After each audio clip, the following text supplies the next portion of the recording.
I'd be very, very surprised if a lot of those pairs end up taking to the court. This isn't the whispered doubt of a skeptical fan. This is a public, bombshell prediction from a man at the very pinnacle of the sport. Barry Fulcher, the celebrated coach who just guided his player to a coveted Wimbledon championship title. And the event he's casting serious doubt upon is none other than the most hyped, most glamorous, and now the most controversial tournament on the upcoming tennis calendar, the 2025 US Open Mixed Doubles. We've been sold a fantasy lineup, a dream event featuring pairings like Carlos Alcaraz and Emma Raducanu, and a $1 million prize for the winners. But according to one of the sharpest minds in the game, this dazzling spectacle is nothing more than a house of cards, an elaborate marketing stunt that's about to come tumbling down. So what is the truth behind the glamour? Is this star-studded event a brilliant innovation that tennis desperately needs, or is it a cynical betrayal of Grand Slam tradition? And will the biggest names in tennis really stage a mass exodus, leaving the tournament in chaos before a single ball is even struck?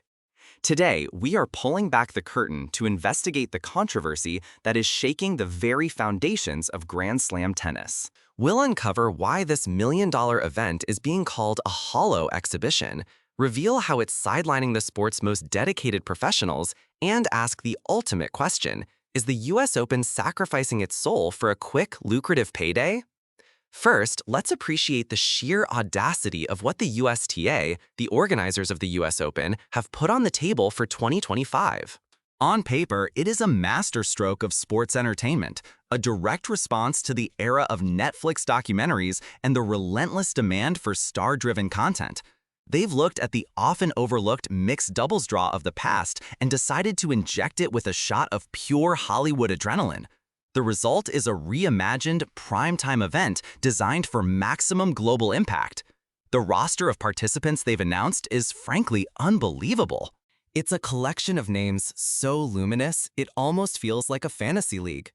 The undisputed headline act is the pairing of two of the sport's most magnetic and marketable young champions. Spain's electrifying world number one, Carlos Alcaraz, whose on-court acrobatics have captivated the world, and Britain's own Grand Slam heroine, Emma Raducanu, whose fairy tale New York victory is already the stuff of legend. The combined star power of that single duo is potent enough to sell out Arthur Ashe Stadium on its own. But the organizers didn't stop there. They've reportedly enlisted the new king of Wimbledon, the ice-cool Italian Jannik Sinner, to team up with the rising American talent Emma Navarro, a move clearly designed to engage both the European and home crowds. And as if that wasn't enough firepower, they've added one of the greatest players of all time, Novak Djokovic, to the mix, slated to partner with Olga Danilovic. This is a lineup that reads less like a competitive tournament draw and more like the guest list for the Met Gala. To match this incredible star power, there's the prize money, a jaw-dropping $1 million for the winning team. Let's put that in perspective. This isn't just a nice bonus. It's a statement of intent, a figure designed to scream major event and ensure headlines around the world. The very format of the competition has been meticulously engineered for the modern media landscape. Gone are the potentially long, tactical matches of old. In their place, we have bite-sized, explosive action, short 4-game sets to keep the pace high. The traditional deuce has been eliminated in favor of a single, sudden-death deciding point, guaranteeing moments of high-stakes drama. And if the teams split the sets, the match will be decided by a nail-biting 10-point match tiebreak, a format that is pure, uncut tension. It is, by all accounts, a perfect television product, fast, furious, and overflowing with famous faces. It's an attempt to create a can't-miss event. So, with all this excitement, what could possibly be the problem? This is where the story takes a sharp turn, and it's driven by the authoritative voice of Barry Fulcher. His opinion isn't just one among many, it carries the weight of a champion's coach. He is the respected mentor to Julian Cash, who, alongside partner Lloyd Glasspool, just achieved the lifelong dream of lifting the Wimbledon doubles trophy. Fulcher has seen firsthand the blood, sweat, and years of relentless dedication it takes to conquer a true Grand Slam. So when he casts his experienced eye over the US Open's glitzy new creation, he sees something else entirely. In a remarkably candid interview with Tennis 365, he systematically dismantled the event's credibility. His first and most fundamental point of attack was on its very status. This exhibition event will be great fun, he conceded, before delivering the blow. But it is not a Grand Slam, and it shouldn't be viewed as such. This is a direct challenge to the very legitimacy the US Open is trying to bestow upon it. For a purist like Fulcher, a Grand Slam title is a sacred honor. It is the ultimate prize in tennis, earned through a grueling 128-player draw, open to all on merit, testing skill, endurance, and mental fortitude over 2 weeks. He argues that attaching the Grand Slam label to what is essentially a 16-team, curated invitational devalues the currency of what it means to be a champion. It's a debate about protecting the heritage and soul of the sport from commercialization. But his critique goes much deeper, aiming directly at the star-studded lineup that has generated so much buzz. While fans and media outlets were giddily speculating about the on-court chemistry of Alcaraz and Raducanu, Fulcher was pouring cold water on the entire premise. My own personal view, it is all just posturing at the moment, he declared with startling frankness. And I will be fascinated to see how many of those 16 pairings that were announced a few weeks ago will turn up and play. This is the core of his bombshell prediction, a suggestion that the entire announcement is a carefully constructed illusion. He firmly believes that the star names have merely lent their powerful brands to the event to create hype, with little to no real commitment to actually compete. I'd be very, very surprised if a lot of those pairs end up taking to the court, he reiterated, painting a picture of an event built on fragile promises. Why would they withdraw? The logic is painfully clear to anyone inside the sport. For top singles players like Alcaraz, Sinner, and Djokovic, the US Open singles title is the holy grail. It is their entire focus for months. A 2-week campaign in the singles draw is one of the most physically and mentally draining challenges in all of sports. Is it truly worth risking fatigue, a pulled muscle, or a freak ankle sprain in a fun mixed doubles match when their multi-million-dollar careers and their place in the history books are on the line in the main event? The $1 million prize for the mixed doubles is life-changing for some, but for them, it's a fraction of their annual earnings. Fulcher implies the organizers are fully aware of this, and that the star-studded list was released as a calculated marketing ploy to get everyone talking about it long before the inevitable withdrawals begin to trickle in. Perhaps the most compelling part of Fulcher's argument, however, is not about what's in the tournament, but who is being kept out. It's not just about the prize money, he clarified, and more about removing a mixed doubles Grand Slam opportunity. This is where the debate transcends tradition and becomes a matter of raw fairness and professional respect. For generations, the Grand Slam mixed doubles events have served as a vital platform and a source of income for doubles specialists. These are the athletes, like Fulcher's own student Julian Cash and his partner Lloyd Glasspool, who have dedicated their entire professional lives to the unique art form of doubles. They are the masters of strategy, communication, and lightning-fast net play. They don't have the 9-figure endorsement deals of the top single stars. They grind it out on the tour, often for a fraction of the prize money, driven by a love for their craft. And now they arrive at the US Open, one of the 4 pillars of their sport, only to find the door to the most lucrative new event slammed in their faces. They haven't been invited. Instead of a draw based on world rankings and competitive merit, the golden tickets have been handed out to the singles players with the biggest social media followings. The very athletes who are the backbone of the doubles game are being actively excluded from a premier event in their own discipline. Imagine that for a moment. You dedicate your life to becoming one of the top 50 doubles players on the planet, a remarkable achievement.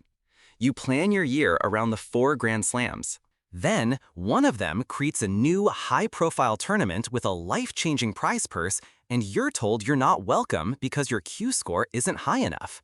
This highlights a deep and growing chasm within professional tennis. It is a battle between the machine of sports entertainment and the spirit of fair competition. It's a classic case of stars versus specialists, and it raises some seriously uncomfortable questions about the values of the sport. If you believe the tennis authorities should do more to protect the livelihoods of dedicated doubles players, go ahead and hit that like button to show your support. Now, let's get back to Fulcher's incisive breakdown of the announced lineup. He scans the list of celebrity pairings and, with a coach's eye, makes a telling point. For me, he observes, the best doubles pairing on that list they released is Sara Errani and Andrea Vavasori. This isn't a knock on the other players' talent, but a crucial distinction. Errani and Vavasori are a dedicated, accomplished Italian doubles team. They are specialists, a real team. Fulcher's comment implies they are the only pairing on the list who truly belong in a high-level doubles competition based on their discipline. He even muses that we might see more real doubles players getting last-minute calls, but only after the singles A-listers have, as he predicts, dropped out. To truly grasp the passion behind Fulcher's words, you must understand the world he comes from.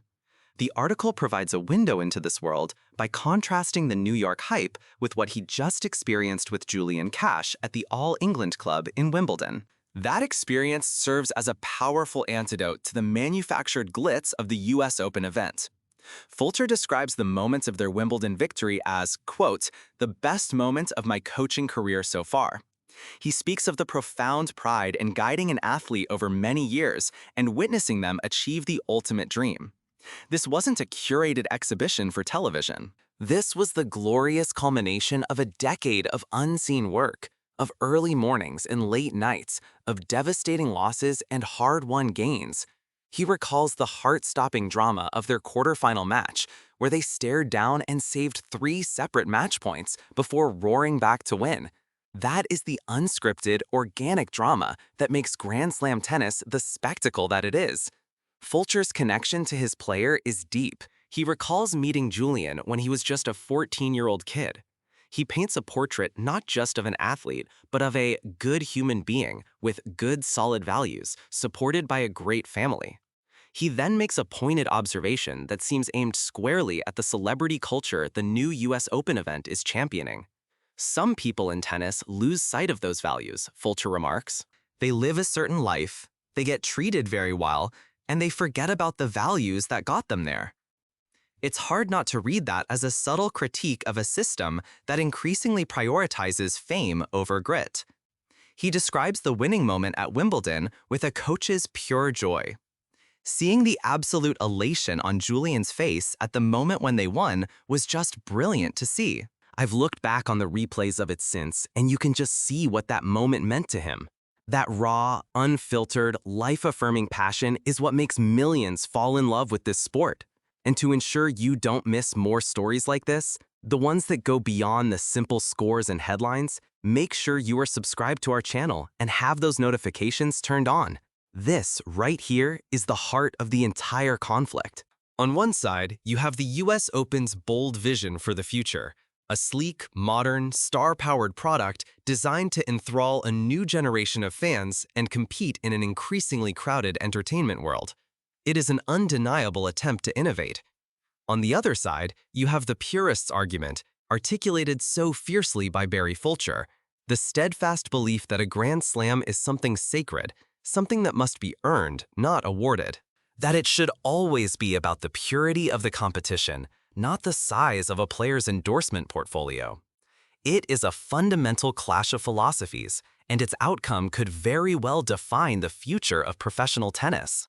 So, as the tennis world turns its gaze towards Flushing Meadows, New York, we are left with a fascinating and high-stakes dilemma. The stage is being set for a spectacular $1 million showdown, a tournament promising to feature some of the most famous and beloved athletes on the entire planet. The marketing engine is running at full throttle, and the public hype is undeniable. But beneath that glossy $1 million surface, a swarm of critical questions continues to linger. Will the dream teams of Alcaraz and Raducanu, of Sinner and Navarro, actually materialize on the court? Or will Barry Fulcher's cynical yet deeply logical prediction come to pass? Are we about to witness a domino effect of last-minute withdrawals as the top singles players make the calculated decision to protect their bodies and their primary ambitions, leaving the so-called Grand Slam event to a hastily assembled B-list of replacements? The US Open has rolled the dice. They have placed a massive bet on the belief that overwhelming star power and a television-friendly format can create a new, essential jewel in the Grand Slam crown. But in doing so, they risk alienating their most loyal fans, devaluing their own history, and delivering a slap in the face to the dedicated doubles specialists who are the very lifeblood of that part of the game. It is a high-risk, high-reward play for the heart and soul of tennis. The ultimate question remains, will this million-dollar gamble pay off in a spectacular way? Or will it backfire, proving once and for all that you simply cannot manufacture a true Grand Slam moment? We will be watching very, very closely. What do you think about this controversial new format? Is it a brilliant and necessary evolution for tennis, or a step too far? Let us know your unfiltered thoughts in the comments section below.